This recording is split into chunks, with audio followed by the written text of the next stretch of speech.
Halo semuanya, perkenalkan nama saya Joshua dan Mohan dengan 2025-32020 dari kelas A Program Studi Sistem Informasi Institut Teknologi PLN. Dan pada kesempatan kali ini, saya akan memaparkan tentang jawaban UAS yang telah saya buat dari mata kuliah Sistem Informasi Manajemen. Oke, tanpa berlama-lama lagi kita langsung saja masuk ke topik pembahasan yang pertama, di mana bisnis intelijen sebuah perusahaan retail memiliki data penjualan yang sangat banyak, sehingga manajer kesulitan mengetahui produk terlaris dan tren penjualan setiap bulan. Analisis bagaimana bisnis intelijen dapat membantu manajemen dalam mengambil keputusan yang lebih cepat dan tepat. Jadi, yang pertama dapat dilakukan identifikasi produk terlaris, di mana bisnis intelijen dapat menampilkan dashboard interaktif menyorot produk dengan penjualan tertinggi. Yang kedua ada analisis tren dan prediksi, di mana menganalisis tren bulanan dan memprediksi permintaan. Yang ketiga, bisnis intelijen dapat mengoptimasi stok, di mana mencegah overstock atau out untuk keputusan berbasis data. Jadi, hasil yang didapatkan adalah keputusan lebih cepat dan berbasis data. Kemudian untuk yang kedua, Enterprise Resource Planning atau ERP, sebuah perusahaan menggunakan aplikasi yang berbeda pada bagian penjualan gudang, pembelian, dan keuangan, sehingga sering terjadi perbedaan data. Jelaskan bagaimana ERP dapat mengintegrasikan proses bisnis dan manfaat yang diperoleh perusahaan. Nah, ERP dapat mengintegrasikan dan bermanfaat dengan cara data konsisten antar divisi, dengan mengurangi duplikasi. Kemudian otomasi proses, di mana invoicing dan pelaporan, sehingga data yang diperoleh itu dapat sama. Kemudian visibilitas real time untuk stok dan keuangan, sehingga tidak ada lagi miskomunikasi antara jumlah stok yang ada dan yang akan dijual. Kemudian implikasi perusahaan menjadi lebih efisien dan lebih responsif akibat dibantu oleh ERP. Kemudian yang ketiga ada Knowledge Management System atau KMS. Sebuah perusahaan sering kehilangan pengetahuan karena banyak karyawan senior yang pensiun. Analisis mengapa perusahaan memerlukan knowledge management system dan jelaskan manfaatnya bagi organisasi. Nah, di sini dapat ditampilkan bahwa KMS dapat memiliki 3 manfaat, yaitu dokumentasi sistematis, di mana mencegah hilangnya pengetahuan saat karyawan pensiun. Kemudian percepatan onboarding, di mana mempercepat adaptasi karyawan baru. Yang ketiga, meningkatkan inovasi. Ya, pengetahuan mudah diakses, mendorong ide baru. Hasilnya, organisasi tetap produktif meskipun turnover atau ada pergantian karyawan. Kemudian, yang keempat ada Key Performance Indicator atau KPI. Manajemen ingin mengukur keberhasilan divisi penjualan setiap bulan.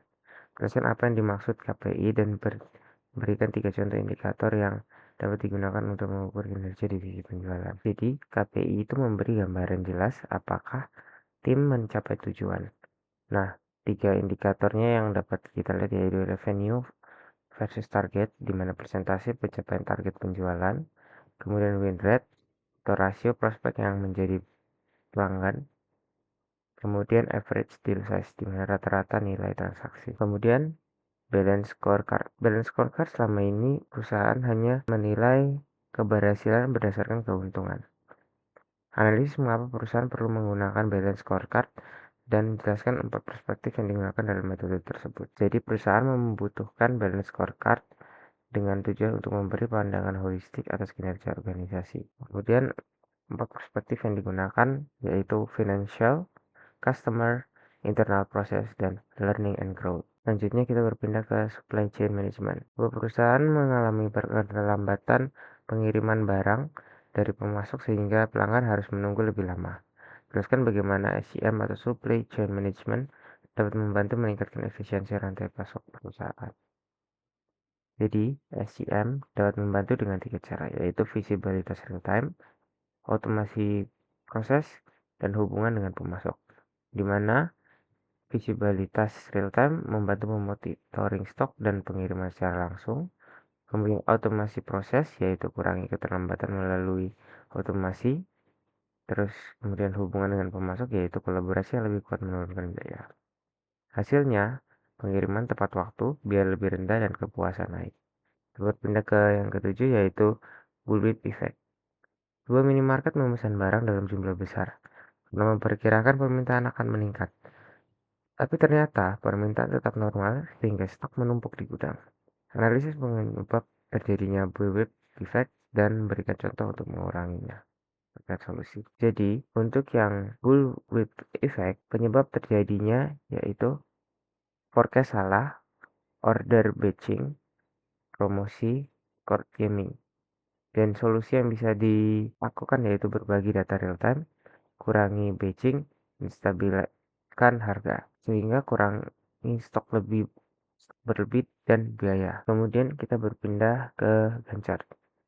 Dua tim proyek akan mengembangkan aplikasi inventory selama 4 bulan. Jelaskan fungsi Gancar dalam manajemen proyek serta informasi apa saja yang dapat ditampilkan pada Gancar. Fungsi dari Gancar yaitu visualisasi timeline, durasi, dependensi, milestone, dan progress. Manfaatnya yaitu memudahkan pemantauan jadwal, alokasi sumber daya, dan hambatan proyek. Kemudian kita berpindah ke Human Resource Information atau HRIS. Sebuah perusahaan masih mengelola data absensi cuti dan pengajian secara manual. Jelaskan bagaimana HRIS dapat membantu meningkatkan efisiensi pengelolaan sumber daya manusia di perusahaan tersebut. Jadi HRIS atau HRIS dapat membantu dengan otomasi proses HR, yaitu mengotomasikan absensi, cuti, dan payroll untuk efisiensi. Kemudian self-service karyawan, di mana portal mandiri untuk pengajuan cuti, cek slip gaji, dan update data pribadi, dan data terpusat dan aman. Di mana semua data karyawan tersimpan aman dan mudah diakses dari satu platform. Efeknya yaitu efisiensi meningkat, kesalahan berkurang, dan HR dapat berfokus pada strategi. Kemudian yang terakhir, studi kasus integritas SIM. Sebuah perusahaan distribusi memiliki permasalahan berupa data yang tidak terintegrasi. Stok barang sering berlebih, keluhan pelanggan meningkat, dan pimpinan kesulitan memantau kinerja setiap divisi. Rancanglah solusi sistem informasi manajemen yang sesuai dengan kondisi tersebut dengan menentukan sistem yang digunakan seperti ERP, CRM, SCM, PI, HRIS, atau KMS, fungsi masing-masing sistem, serta manfaat yang diperoleh perusahaan. Jadi, untuk solusinya yaitu agar terjadi integrasi sistem informasi manajemen adalah kunci untuk menyatukan berbagai fungsi bisnis menjadi satu platform yang kohesif, di mana menyatukan ERP, CRM, SCM, dan BI, di mana ERP sini berfungsi sebagai sentralisasi finansial dan operasional data lintas modul. Kemudian fungsi dari CRM yaitu memanage pelanggan, instruksi pelanggan, dan timbal balik sales. Kemudian SCM di mana mengkoordinasi supplier dan logistik dan menyinkronkan antara inventari dengan ERP. Kemudian BI di mana menganalisis integrasi data untuk menginformasikan strategi pengambilan keputusan. Melalui integrasi ini, organisasi dapat mendapatkan manfaat yang signifikan. Itu data terintegrasi dan akurat di seluruh departemen, inventaris terkendali dan optimasi rantai pasok, peningkatan kepuasan pelanggan melalui layanan yang lebih baik, dan visibilitas penuh untuk pemilihan dalam pengambilan keputusan strategis. Terima kasih atas kesempatan yang diberikan dan sampai jumpa di kesempatan berikutnya.